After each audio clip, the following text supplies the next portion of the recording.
Hello, welcome to Two Therapists and a Microphone. I am Dr. Harrison Davis. And I'm Dr. Aisha Dickerson. Two Therapists and a Microphone is a podcast show about mental health, relationships, and social issues that personally affect you. We 7:30 p.m. So, for those who don't know, we are two licensed psychotherapists with decades of clinical experience.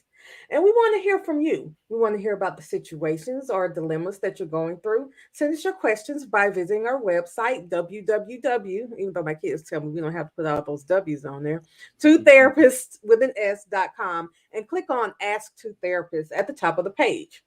All right, so today we're going to talk about a serious topic, something that I've been hearing quite a bit about. That's bullying. Bullying in the schools. As I discovered, some of the kids are actually video recording some of the Mm-hmm. bullying, and there are some social media websites that are dedicated to showing the bullying and the fights. And I was amazed by that, and how the kids were not afraid of any consequences. And bullying has gotten brutal since I was a kid. So today we have a special guest to talk about bullying with us, and it's going to be geared towards the parents. We have Dr. Ken Shell with us. He is an assistant professor of counselor education at Clark Atlanta University and the coordinator for the mental health counseling program. He is a licensed professional counselor in Georgia, certified professional clinical supervisor in Georgia, and a certified alcohol and drug counselor. His current focus is in addictions, anger management, IPV prevention, interpersonal collaboration, and race-related stress. Dr. Shell has worked in many settings, such as a school-based counseling, school counseling, college counseling centers, private counseling practice. He has worked with children, adolescents, and adults. He currently provides counseling through J Branch and Associates. Ken, welcome to the show, and you are muted. There you go. All right. Well, Thank you. It's so good to be here. My first question is, what don't you do, Ken? I mean, Lord, sounds like Look, I got two You do good all role the models things. here. I got two good role models here. Y'all taught me about the hustle, so I'm trying to keep the hustle up so I can be like you two, the two therapists and a microphone. So I got goals.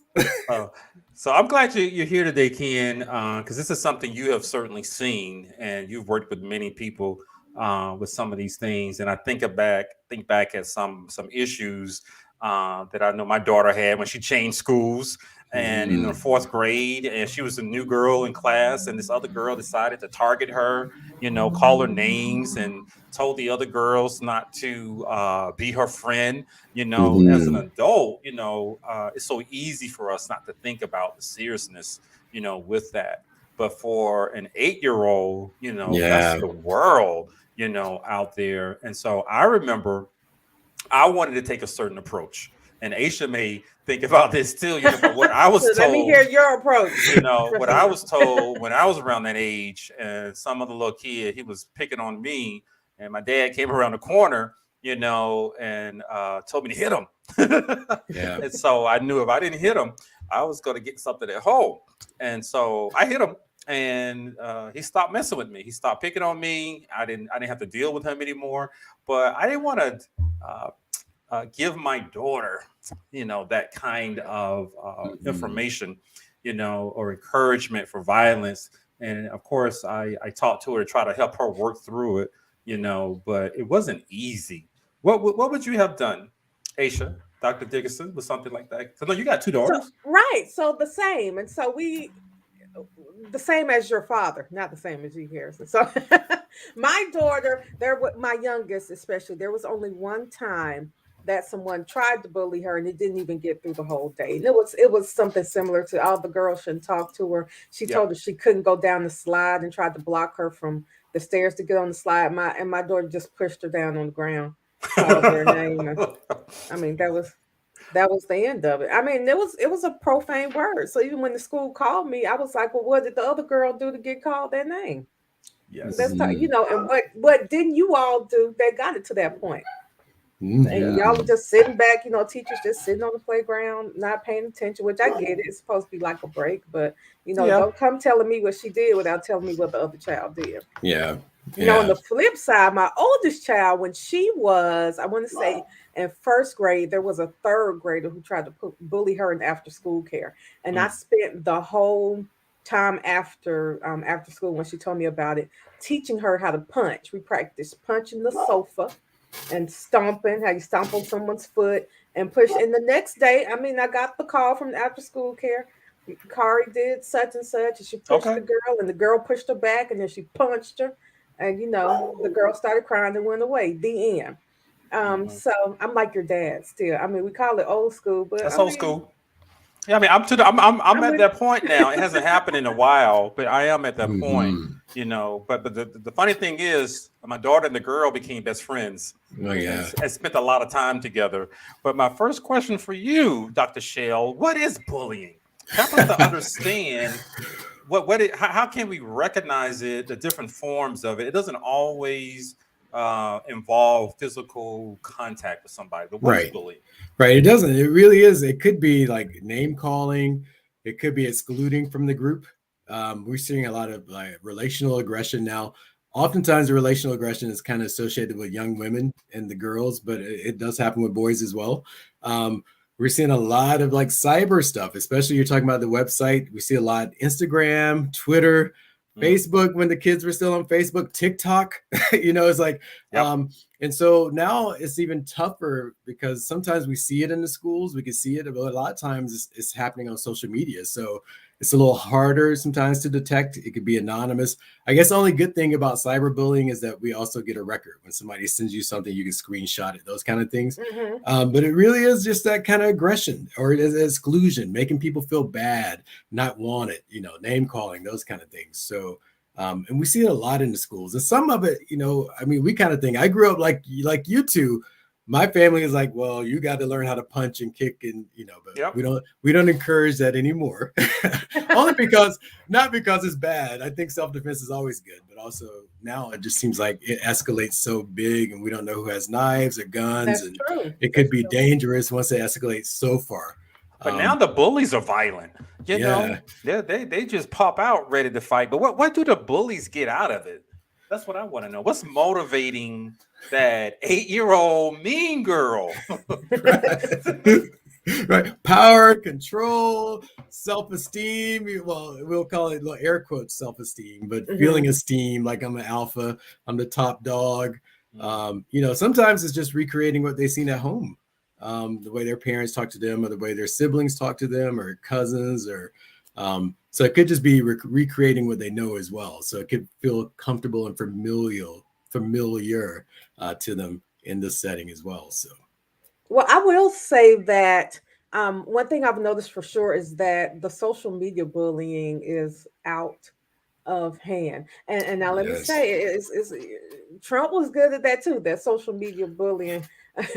But with my oldest child being in high school, we saw it just maybe a month ago, where a child used to be another child's friend, and then she got mad that the girl didn't want to be her friend anymore, and she posted this picture of her. I won't give too many details about the picture, but it was like a 1-second picture that she posted on Instagram and tagged the girl in it. Like, let's say the girl is Jane. She's like, Jane, is this you? And then what happened? Everybody started sharing the photo. She was supposed to be her friend before. Everyone started sharing the photo. They started calling the girl. And then the next thing you know, there's a fight at school because the girl could not wait to get back to school. And jump on her. Now here's another thing. Fight happened and people are taping that. And the girl who started the fight, from what I saw, it didn't go the way she thought it was going to go.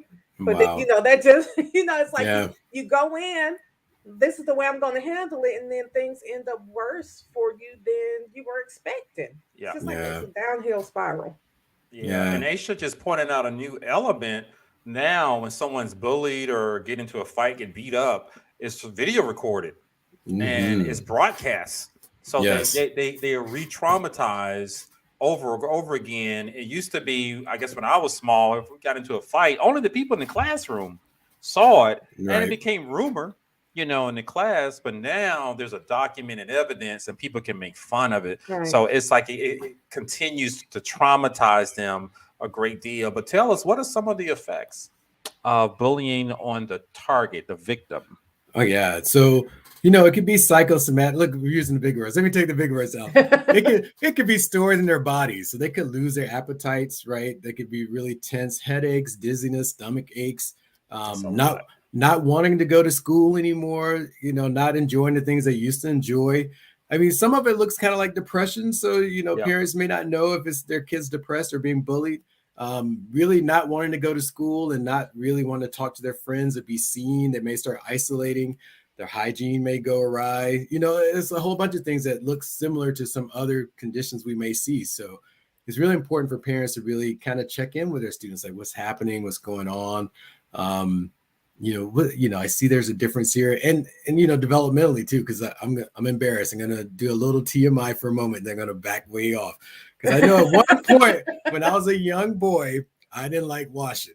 and I wasn't getting bullied. So, it does take a moment to kind of differentiate, like, is this developmental? But also just checking, like, what's changed with your young one at school? Like, what's different now that I see this behavior's changed? Just kind of giving them space to talk about it and figure out what's happening that's a little different in their lives.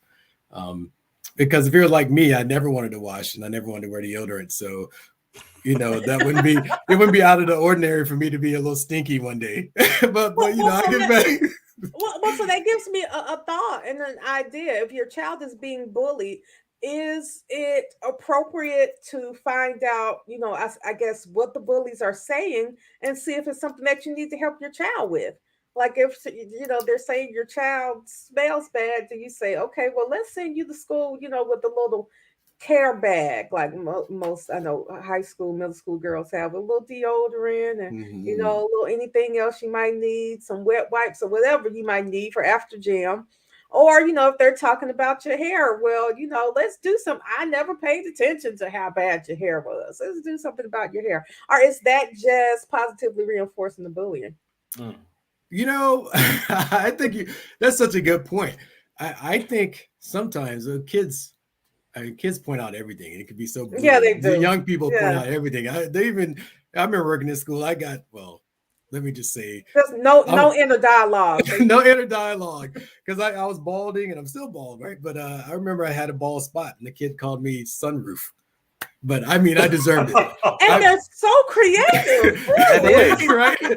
No filter went there, but I picked on him first. So I got to say, I got to be honest and be like, I started and then he finished. And I was like, oh. But, I do think, though, like sometimes it could be an unaware kind of the social factors that are happening. And so sometimes it could be, oh, you haven't been washing, but as a parent, you're busy. You may be working 2 jobs. You may have a lot of kids. And so you can't keep up with what's happening sometimes. Or they go out and they kind of spray on some cologne and you're thinking of perfume. And they're like, oh, they washed. And then they get to school, it's kind of worn off. So I don't think it's really positive reinforcing in a way. It's just kind of checking in with your kid, like what's happening with you. Because I don't want it to be like blaming the victim. Like you make a good point. Like it wouldn't be blaming the victim, but it just trying to check in. Like, let's see what's happening with you. Because kids sometimes do pick, instead of asking, they may not say, why do you smell funny today? They may just go in and start jawing and then everybody's going to pile on. So that is a good way to check in. So we just got a question here online. Someone wants us to touch base on bullying and LGBT issues and what can educators and families do to help out that particular group. Can you talk to us just a little bit about that? Yeah, that is very good. It's so funny we're talking about bullying. I always like to disaggregate when I think about it too. Like I think about like harassing people who are queer, GLBTQIA plus. It's different. It's bullying in the sense, but also it's very aggression. It's very different. It's really oppressive in a way because it's about their identity.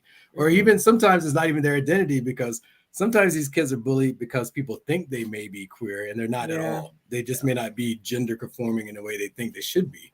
But that's hard in the school sometimes because sadly, all the teachers, all the adults in the building are not comfortable in that space addressing it either. A lot of it has to be helping make sure that the parents can't do all this work. So I know they have a specific question, but I'm going to go big and come back. I always think in my mind, though, that we have to help the adults be comfortable in that space so that they can address it. Because I've seen it so many times. I even worked in a school and had a teacher told a young man to man up because she thought the young man was too soft, too feminine. But that had, it's kind of blaming him for being attacked. And Mm-hmm. this kid didn't know. He was a young guy. I mean, he didn't know if he was gay or not. Nobody asked. It's just kind of like, well, we're going to But assume he this would have wasn't fitted in with the Right. standards of masculinity. Right. He wasn't fitting with the standards of masculinity. But the big thing is, is going to get help. If the school won't do it, I'd say take it above, go to the principal, go to the counselor, the school counselor, look for advocates in the community. PFLAG is a good organization too. Parents and of people who are queer. It's a big organization that does a lot of advocacy, that helps with resources and also helping to figure out how to advocate in the schools. Because I think sometimes I want to say go to the teacher and go to the school directly, but oftentimes that could be as frustrating for a parent as what's happening to their kid, because the schools are not always responsive. Sadly, there are some that very much are. So I don't want to make it a blanket statement for every school, but that's kind of having to see where the school is, where their head is. It's hit or miss, or whether miss. or not they're going to do something. I experienced that on my own. Yeah. So Ken, what's the worst form of bullying you have observed or heard about? I had worst case scenario as a school counselor, and this was before. We have the law in Texas now that, if you're a parent and your kid may be trans, now that's going to be considered child abuse if you're trying to do gender affirming care for your child. We had in here in Metro Atlanta, I had a trans kid. And so what we decided to do as a school counselor at the time, to allow the trans kids, because we didn't want to make it an issue, to use our private bathroom. And we had adults. The other students didn't really bully as much. It was the adults. Like our administrative assistant was like, why does he, and she at this point, but why does he get to use our bathroom? Why does he get to have special privileges? And, always misgendering the student. And so we tried to do workshops, and we tried to be clear about, the students' parents pay taxes just like everybody else. And this is a public school, so we have to make it a safe space for all the students.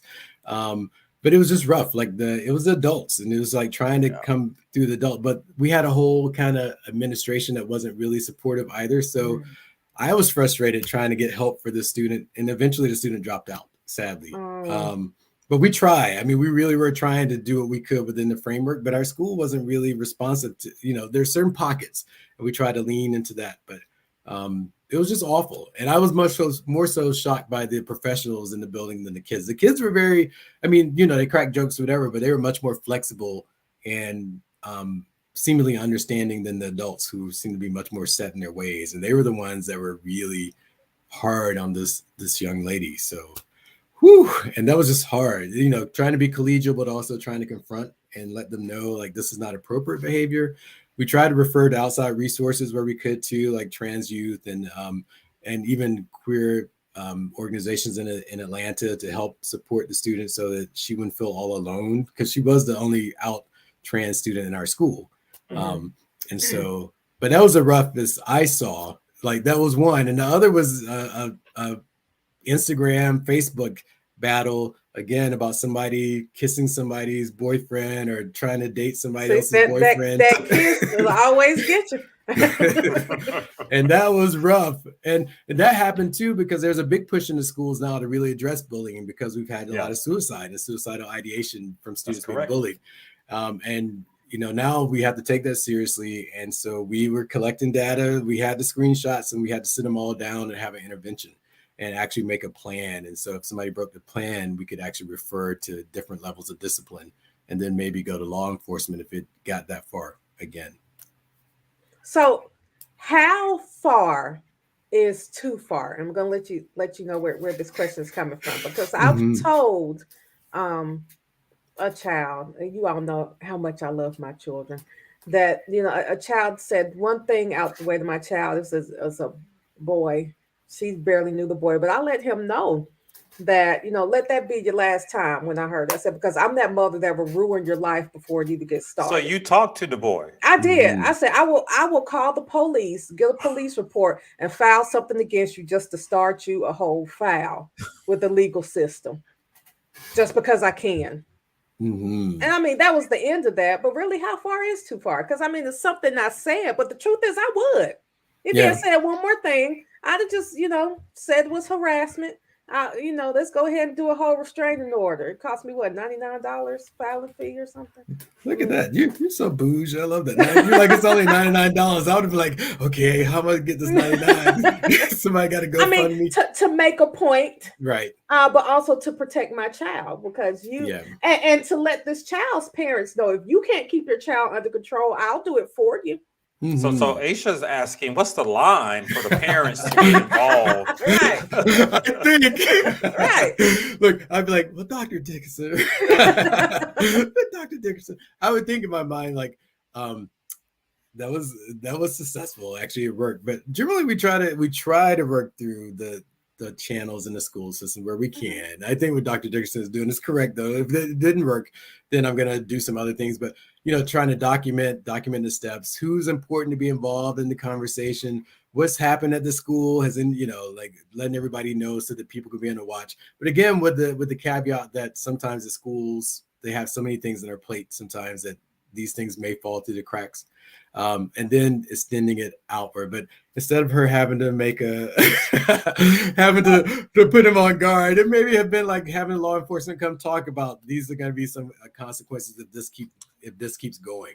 The next step. So it still would be the same, like it's a thinly veiled threat, like these are going to be some consequences coming through the pipes, but it keeps Dr. Dickerson from looking like she's the baddie, even though I know she doesn't. Even though, right. Even though, as you know, I don't care anything about that. No, she does not. But Aisha, I have to defend you on that one, because I understand why you did that. As I took the route of being, the concerned, nice parent, talking to the administrators, and I don't know if they knew how to handle it. Once if they respond to your email, it continued, so it's like that route didn't work, and I think the teachers were actually afraid of the little girl or her mom, or something like that. So I understand why, because I'm at that point. If something like that happens again, I'm ready to go there. Was trying to act like I have a PhD, but sometimes they make it hard. They make it hard. They do make it hard. They do make it hard, but I am from SWATs. So and I'm from Montgomery. But it sounds like it's a case by case situation, Yeah, it is, and that really worked for Dr. Dickerson. So I don't mean it like that. It's not always bad. I just think, especially because he did stop. Sometimes though, that just for some reason, some of the young people will escalate anyway. So it may get worse before it gets better. Well, it won't get worse I would say Dr. Dickerson's daughter might have gotten the brunt of it for a moment until Dr. Dickerson kicked in and made good on her promise. But, sometimes it does happen, though, when parents come in, it emboldens the bully sometimes. Sometimes they back down, but sometimes it's like, well, I'm going to show you. And then and then the target gets a moment, and, it could be bad for the target for a moment, but then the consequence would have come. We know Dr. Dickerson, so I know the consequence would have come. But, it might that little boy didn't know what was coming. No. Well, and the sad part is, once I told my child I'm on the way, it's like my kids know how I am. So like, no. I mean, I told the teacher, but has the teacher done anything? And then no, and I'm like, child, I'm already walking up to the door right now. But I can see how children who are bullied are also afraid to not just confront the bully, but tell somebody, because they're afraid of how the word will get out there. Oh, she called her mama. Or backlash from the bully. Or backlash from the bully.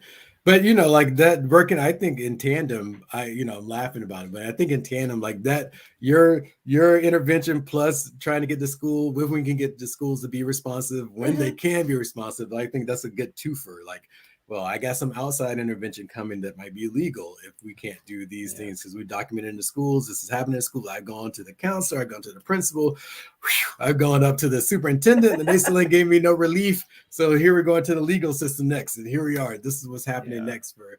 So what would you suggest, Dr. Shell? I mean, you just mentioned some of them. I've tried one approach. And Aisha, Dr. Dickerson tried a different approach. What do you recommend?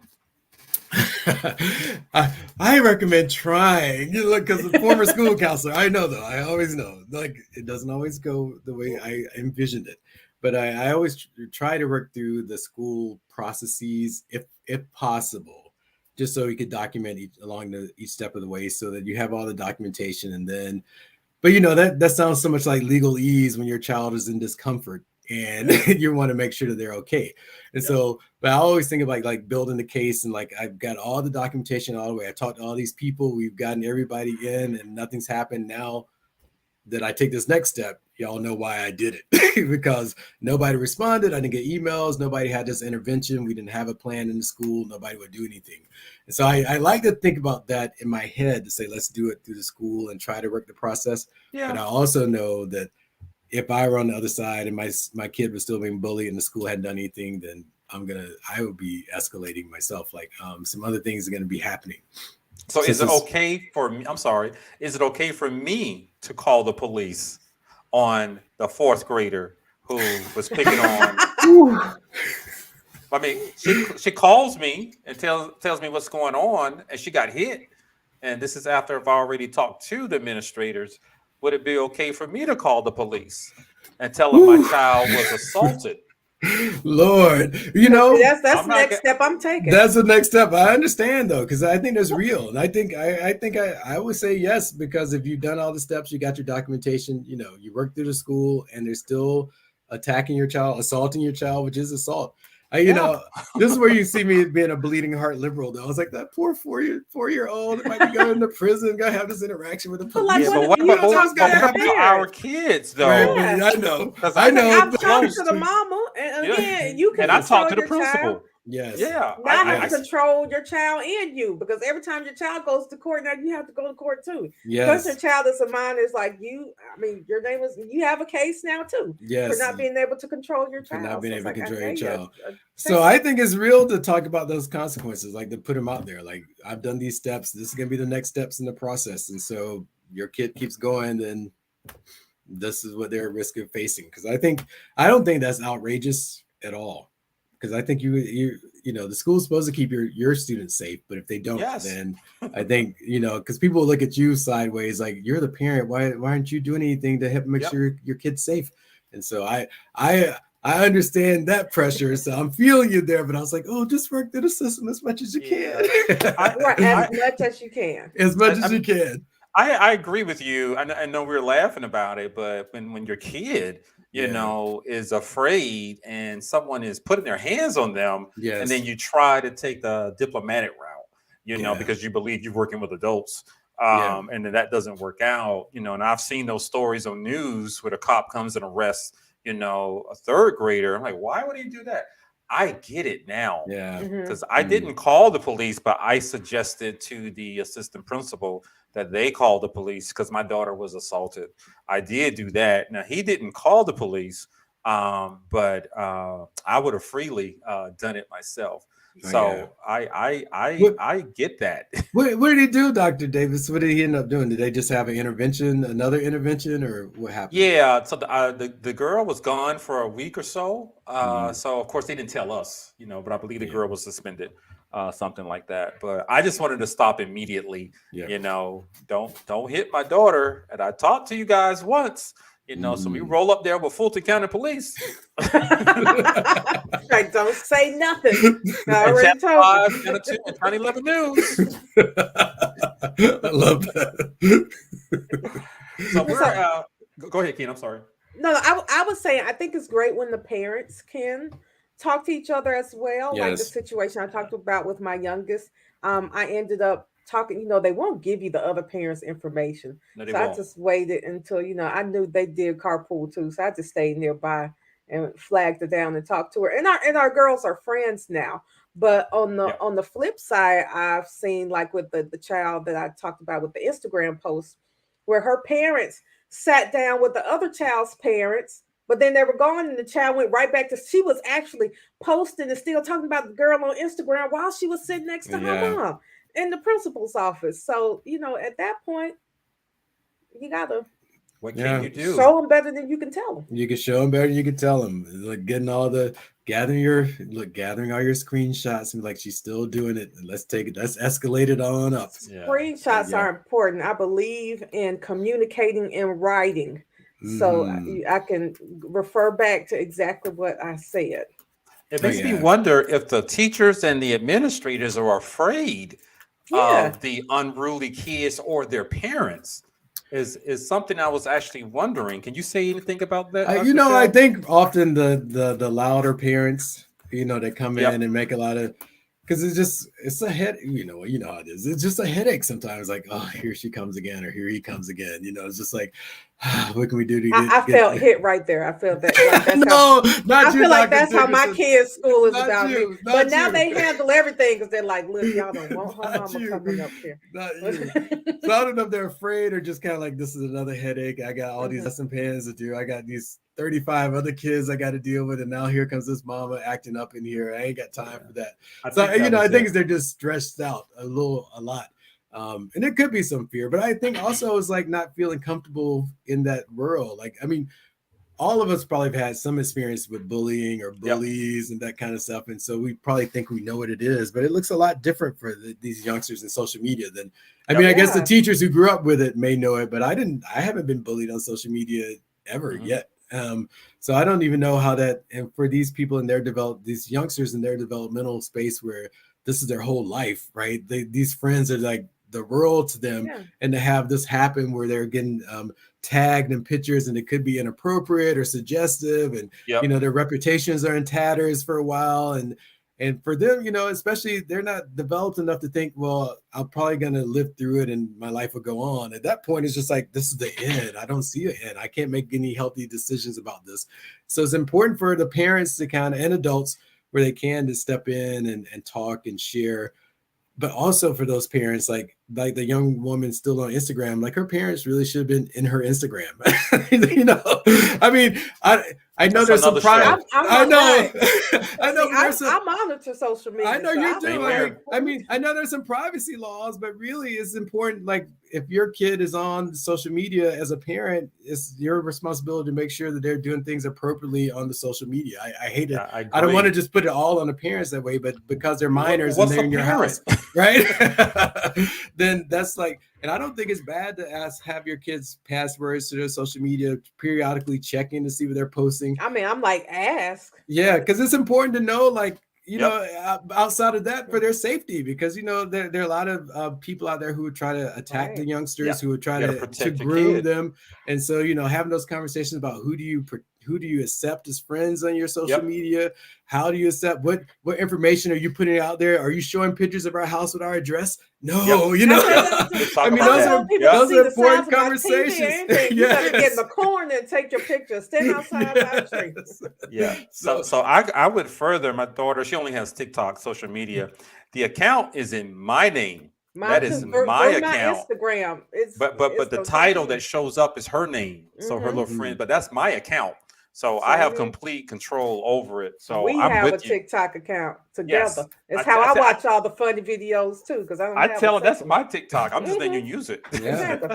But I So think it's Ken- important. I think it's important for parents to do. I mean, I know, like we're talking about Absolutely. cyberbullying, which is major. Is like I Yep. think they have to go in and check what their young people are seeing and what they're receiving, because sometimes the young people might not know they're being attacked or is hostile Yep. without somebody else. You know, it may get to a point where, oh, if somebody had been looking earlier, they're going to say this is going to turn out poorly, but they didn't know, and then boom, they're in it. And Yeah. so I Catch it just when think- it's a spark. yeah. Mm-hmm. So Well, and- Ken, I'm sorry. sorry. Well, one thing I was thinking, you said that when they're going through that, they're not able to see an end and they don't know that they're going to get through it. And I have to admit that I wonder or worry if they're ever going to get through it or see the end of it either, because the Yeah. difference in bullying back in our day and today is, you know, with a fight, we could say, remember that time when such Yep. and such beat Mhm. blah, blah, blah Yep. down. And today they could be like, remember, oh, you don't remember? Here's the video. Yes, let me show you. And, Yes. right. And we have celebrities who've done stuff years ago. Think Yep. you know, Kevin Hart said it was a homophobic comment. He Mhm. forgot he said it. It was Yep. before he was super famous. And now, remember that time Kevin Hart said ABC? Mhm. Oh, you don't Mhm. remember? Here it is. Mhm. Yeah. So, you know, You can't can escape they it. ever? Right. Yeah, Can you can- ever fully escape Yeah. stuff? Because I just saw you got me thinking about that too. Like if somebody else who did, they were dragging up something from about 15 years ago from their social media, and we all change. You're right. It's like I can say now that I'm not the same person I was Right. 15 years ago for sure. But you're right. It just stays there in perpetuity. And those are those big conversations, I think, for whew, I'm glad I'm not a parent. I'll leave that to y'all. Those big conversations about what are you posting again, and what are you putting out there? Because this is gonna stick with you. And we know, like, I know we're talking about bullying. We'll come back, but like employers are looking at social media now. There have been people like not getting jobs and not getting into college because the college app, the people in the admissions office actually went and looked at their social media and saw them drinking or saw them fighting, and then they had their offers rescinded. So it's like it's real. And it's fun for the youngsters, and they don't think about the decisions that are going to happen 20 or even 5 years later most of the time. But that's where the adults have to help a lot of times. What's unfortunate, many times that individual did not post the video or the photo. Someone else posted to harm them. So they had some bad intentions with that. Yes. So you always have to be, and that's what makes people paranoid, right? You always have to be looking over your shoulder. Because thinking about the child we talked about before, the girl who had the picture was her friend. Yes. Before. You can't even let friends take pictures of you, because when they decide that they're not friends anymore, they will use that. That is the truth. Look, that's one of the things, some of the advice like the professionals are giving about bullying for young people too. Like, don't give your friends access to your social media. Not your passwords. Don't give them access to your phone. You take your own pictures. And I laugh about this. When I was a school counselor still, I would never have a picture with alcohol, because in Georgia they could fire you, or holding a cup. Just holding a cup. I'd always have my hand behind somebody where it was backed up, or I have a picture of the alcohol without me, like out having fun. It'd just be a picture of the alcohol. But I'm an adult, so I knew I could lose my job. The youngsters don't really think like that, so we got to help them. We just got to help them. It's just ridiculous. Like, don't send naked pictures to your boyfriend. Woo! He might not be your boyfriend in 2 years. And especially now because of laws. If you send your own picture, you could be locked up for sexually explicit. You can get a charge. You and everybody contributing to the delinquency of a minor. Yes, I had that conversation with the client. Yep, absolutely. Did something they shouldn't have done. So, but Ken, thank you for joining us tonight with this valuable information. And we've come to the close of today's show. But I want you to just tell us your final thoughts that you have for the parents who may be wondering, or they need to recognize what's going on with their kids who are possibly being bullied. Tell us your final thoughts on that. I was going to say, like, parents, please just check in with your kids. Like, especially if you see changes in behavior, again, them not enjoying the things they used to. Some of it could be hormonal because they could be going through their teen years. So that's going to be changed, but just checking in to make sure, and hopefully having a dialogue. And please, if you haven't already, start the dialogue about the social media, and that I'm the parent, so I get to check, or else you don't get to have it. I know that sounds harsh, but we need that, because they need to be able to check and see the messages that are coming to their students before it gets really, really bad. Because a lot of students the parents don't know, and then they're feeling suicidal because people are actually telling them in their DMs, you should die, go kill yourself. Like, that's been real in social media. Correct. And if the parents had seen it, they probably could have intervened, but they didn't give themselves access to their kids' social media. So I know their kids, we want them to be young adults, and we want them to say they can manage the world on their own, but they can't yet. And that's what part of us helping to guide them, our village and the parents guiding them. And so please monitor your kids' social media, be a part of that, have those conversations, and also make it a safe space so that your kids are having problems, that the first thing that happens is that you won't take away their social media. It has to be some other kind of dialogue and discussion so that they don't lose their connection to their world about how this happens. So there could be a safe space for them to say, I'm feeling threatened. And it doesn't mean they have to get rid of it. Let's go through the process of making you safe, and let's work through the process so that we can work through all the officials that can help keep you safe in this situation.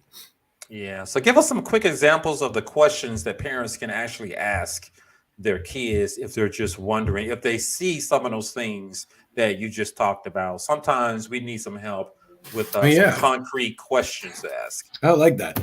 They could, it sounds so simple, but how is this impacting you? Like, how are you feeling when you read this on your message, or when somebody tagged you in this picture? I would feel upset about this. How are you feeling? You seem like you're just rolling with the punches and get the sense of where they are with it. You know, even those like what's happening today. I love that Dr. Dickerson actually looks at TikTok with her daughters, but having a moment, they send me videos all right? the time. Having a moment of just like, let's see what's happening. Would you post? Would you like about it? How are you feeling about, I'm getting a sense of even how much their self-esteem is attached to whether people are liking their pictures or liking their stories or responding to their stories. I laugh about this in my head, thinking about the adults. I so many times I look on social media and adults are like, you keep scrolling by my stuff instead of liking it, but I could see you looked at it. And I was like, this is an adult. So I gotta imagine how the kids are like. They can tell if you look at their page. It was like a story or Yeah. something. You can see if somebody saw. You can your see if story. somebody looked at it, but they didn't respond. Right, and I never actually click on who looked at it. Let me see if such and such. But the kids, some people do, and it's important. And so just getting a sense of like, is it important for you that people like, and let's figure out what that's about. Are you feeling not loved, not liked, and how do we replace that kind of sense of social media is going to be important for a while, but how do I give some real life affirmation for you? What can we do in real life so that you can feel loved and affirmed, even if people aren't liking your story or not liking your posts? But I gotta admit though, I gotta say as a grown man, if I put something up there and I only get like 3 likes, I'm like, what? It's been a whole day. So I can't take it down. Are you like that? Right? Was a good one. So let me take it down while I'm fronting. So I understand that the kids, if they're feeling some kind of way, but I forget about it. Right, you forget. I don't be forgetting. I go back and look. I was like, oh, they didn't like this. Let me take this down. I thought that was funny. I did. I was like, I put some effort into this. So, Dr. Dickerson, any final thoughts for our audience? Yes, I would say for parents, because I imagine there might not be that many teenagers that watch us, but for parents, check after your child who might be the bully. And it's up to you to keep your child under control, because if you don't, you might run up on a parent like me who'll help you do it. And you don't want that. If you can't parent your child, I'll help the government do it. Yes, you will. So my final word on that is stay involved in your kids' life. I know all my daughter's friends. I know who they are. I ask her every day, how was school? Yeah. What is something good that happened in school? What is something that wasn't so good that happened in school? She tells me she made a new friend or something like that. Keep, like you said, Dr. Shell, keep those lines of communication open. Help them to feel comfortable doing that. Yeah, because that's most important. They have to be able to share with you if they're feeling bullied. They have to be able to share, because sometimes they're embarrassed to tell you. Yes. Yeah. Yes. So, Dr. Shell, how can people contact you if they want to continue this conversation with you? Oh, well, I'm on Twitter at Mr. Ken Shell. So you find me on Twitter at Mr. Ken Shell or eshell@cau.edu. So, gotcha. But Twitter is easy. Come to Twitter at Mr. Ken Shell. Well, thank you for joining us today. And I just want to remind everybody, this is two therapists and a microphone. You've been watching us talking with Dr. Shell about bullying, what every parent should know. You gave us some valuable information, some very good things. I want to remind you guys that we are broadcasting live every Thursday evening at 7:30 p.m. myself and Dr. Aisha Dickerson. So we will see you guys next time.